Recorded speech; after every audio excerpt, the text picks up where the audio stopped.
नमस्कार माऊली भक्तांनो, जय गजानन. आज मी तुमच्यासाठी माऊलीचा नवीन संदेश घेऊन आले आहे. आजचा माऊली संदेश खूप सकारात्मक आहे. तुम्हाला आवडेल ही मला खात्री आहे, म्हणून तुम्ही हा संदेश शेवटपर्यंत नक्की ऐका. त्यापूर्वी एक काम करायचं आहे की महाराजांच्या आवडीच्या एका प्रसादाला तुम्हाला स्पर्श करायचा आहे. या 3 प्रसादांपैकी तुम्हाला एक प्रसाद निवडायचा आहे आणि तुमच्यासाठी माऊली काय सांगतात ते ऐका.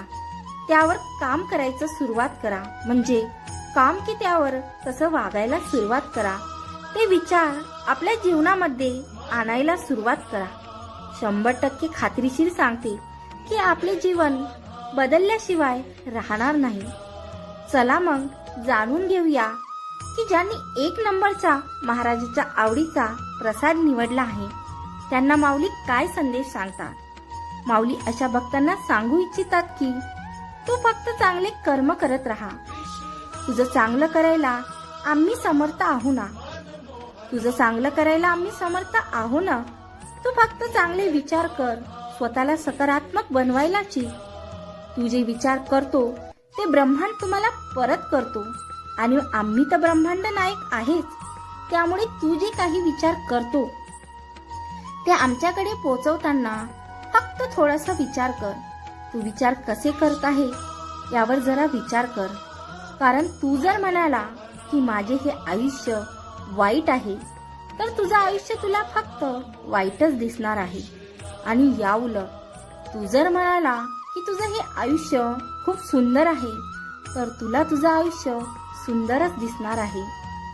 परंतु आमचे बरेचसे भक्त एकच चूक करतात की आयुष्य जगताना फक्त चुकीची गोष्ट बघतात. पण हेच त्यांच्या दुःखाचं कारण ठरतं. त्यामुळे तू काय विचार करतं, कसा विचार करतं यावरच तुझं भविष्य अवलंबून आहे. तुझं आयुष्य अवलंबून आहे. जे काही होत आहे त्यांचा स्वीकार कर. पण स्वीकार करताना सकारात्मक विचार ठेव आणि मगच पुढचं पाऊल टाक. आणि आता तुझं तूच ठरव की तुला रडत रडत जगायचं की हसत हसत. हे तुझं आयुष्य आहे. तुझ्या आयुष्यात आम्ही तुझ्या सोबत आहे. तरीही रडत रडत जगायचं ठरवलं असेल तर आम्ही काय करणार. त्यामुळे तू फक्त एक गोष्ट लक्षात ठेव की तुझं भविष्य तुला हसत खेळत जगायचं आहे की रडत. आम्ही तर सदैव तुझ्या पाठीशी आहो. आमचा आशीर्वाद नेहमी तुझ्या सोबतच राहणार. तू जेव्हा संकटात आम्हाला आवाज देशील तेव्हा आम्ही तुझ्या सोबत तुझ्या पाशी नक्की येऊ. हा आमचा आशीर्वाद तुला आहे. आता ज्यांनी 2 नंबरचा प्रसादाला स्पर्श केला त्यांच्यासाठी माऊली काय सांगता. माऊली सांगता, अरे हे आयुष्य जगत असताना, ही नातीगोती सांभाळत असताना तुमच्या समोरचा तुम्हाला काय समजतो, तुम्ही त्यांच्यासाठी काय आहात हे वेळेवर समजणं देखील गरजेचं आहे. कारण अशी व्यक्ती फक्त गरज असेल तर दुसरा पर्याय नाही समजून जर तुमच्याकडे येत असेल, तुमच्याशी बोलत असेल तर त्याचं काम करून घेत असेल, अशा नात्यामध्ये फक्त एकतर्फी भावना गुंतलेल्या असतात. त्या भावना फक्त तुमच्या असतात. समोरची व्यक्ती तुमच्याशी व्यावहारिक हेतू ठेवूनच वागते आणि तुम्ही मात्र त्यांच्यासाठी नेहमीच उपलब्ध असता. त्या व्यक्तीचा तुम्हाला काय आधार मिळणार हे तुम्ही पहिलेच ठरवून घ्या. हे वेळीच ओळखा. अशा लोकांना भावना शून्य असतात. त्यामुळे घुसमटत फक्त तुझीच होते हे समजून घ्या. स्वतःच्या मनाला कठोर बनवायला शिकवा. अशा लोकांना गमावण्याची भीती तुला का असते. आणि ज्यांना जायचं असेल ते जाणारच. हे मग तू कितीही प्रयत्न कर आणि कितीही थांबव, परंतु ज्यांना जायचं ते जाणारच. काही लोक अशीही असतात, तुझ्या परिस्थिती कशीही असो तुझी साथ मात्र सोडत नाही. आणि खरी तीच लोक असतात जी सदैव तुझी साथ सोडत नाही. म्हणून जाणाऱ्यांना कधीही अडवू नकोस आणि तुझ्यासाठी जे थांबले आहे त्यांना अंतर कधी देऊ नकोस. जे निघून गेले ते तुझे कधी नव्हतेच असं समजून पुढे जायला शिक आणि यापुढे चालत असताना आम्ही तुझ्या सोबत आहे हे कधी विसरू नकोस, भिवू नकोस. माझा आशीर्वाद नेहमी तुझ्या सोबत आहे. जय गजानन. ज्यांनी आता 3 नंबरचा प्रसाद निवडला आहे त्यांना माऊली काय सांगता? माऊली अशा भक्तांना सांगतात, अरे तुझं आयुष्य खूप सुंदर आहे, तुझं आयुष्य खूप सुंदर आहे, पण आयुष्यात तू सतत मागं वळून पाहतोस. ही तुझी खूपच चुकीची सवय आहे.